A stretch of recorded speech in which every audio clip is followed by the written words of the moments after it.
Friends, നമുക്ക് പെട്ടെന്ന് ഉണ്ടാക്കിയെടുക്കാൻ പറ്റുന്ന ഒരു നല്ല ടേസ്റ്റി ആയിട്ടുള്ള വെണ്ടക്കായ ഫ്രൈ ആണ് ഉണ്ടാക്കുന്നത്. അപ്പോൾ അതെങ്ങനെയാണെന്ന് നോക്കാം.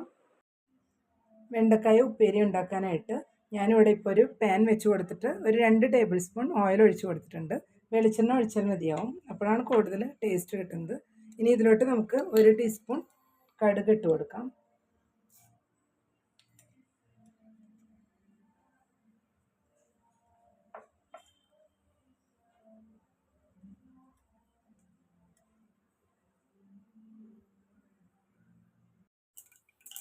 ഇപ്പോൾ നമ്മുടെ കടുകെല്ലാം ഒന്ന് പൊട്ടി വന്നിട്ടുണ്ട്. ഈ സമയം നമുക്കൊരു 3 പച്ചമുളക് ചതച്ച് വെച്ചതും കുറച്ച് വേപ്പിലയും കൂടെ ചേർത്ത് കൊടുക്കാം. ഇതിലോട്ട് ഒരു സവാള കട്ട് ചെയ്ത് വെച്ചതാണ്, അതും കൂടെ ചേർത്ത് കൊടുക്കാം. ഇനി ഇതെല്ലാം കൂടെ ഒന്ന് ജസ്റ്റ് ഒന്ന് വാട്ടിയെടുക്കണം.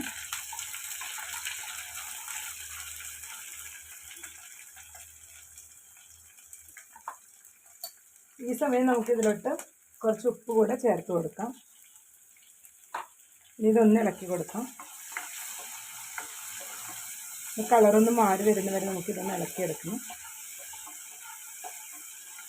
ഇതിൽ നമ്മൾ പച്ചമുളക് മാത്രമാണ് ചേർത്ത് കൊടുക്കുന്നത്, മുളക് പൊടിയൊന്നും ചേർത്ത് കൊടുക്കുന്നില്ല.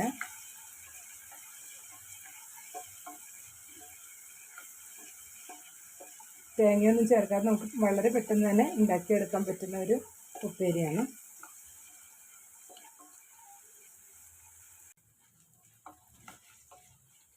ഇപ്പോൾ നമ്മുടെ ഉള്ളിയെല്ലാം ഒന്ന് കളർ മാറി വന്നിട്ടുണ്ട്. ഈ സമയം നമുക്ക് ഇതിലോട്ട് അല്പം മഞ്ഞൾപ്പൊടി ഇട്ട് കൊടുക്കാം. ഞാനിപ്പോൾ ഒരു 1/4 ടീസ്പൂൺ മഞ്ഞൾപ്പൊടിയാണ് ചേർത്ത് കൊടുക്കുന്നത്. ഇനി ഇതൊന്ന് മിക്സ് ചെയ്തെടുക്കണം. ഇനി ഈ സമയം തന്നെ നമുക്ക് ഇതിലോട്ട് കട്ട് ചെയ്ത് വെച്ച് വെണ്ടക്കായ ഞാനൊരു 200 ഗ്രാംസാണ് എടുത്തിട്ടുള്ളത്, അതും കൂടെ ഇതിൽ ചേർത്ത് കൊടുക്കുകയാണ്. ഇനി ഇതെല്ലാം കൂടെ മിക്സ് ചെയ്ത് നമുക്കൊന്ന് മൂടി വെച്ചിട്ടൊന്ന് വേവിച്ചെടുക്കാം.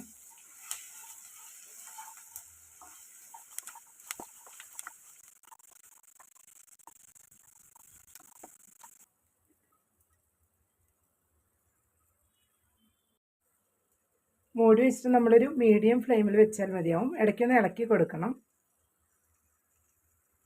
നമുക്കിതൊന്ന് തുറന്ന് നോക്കാം. ഇപ്പോൾ ഒരു 10 മിനിറ്റ് അത് അടച്ച് വെച്ച് വേവിച്ചിരുന്നു.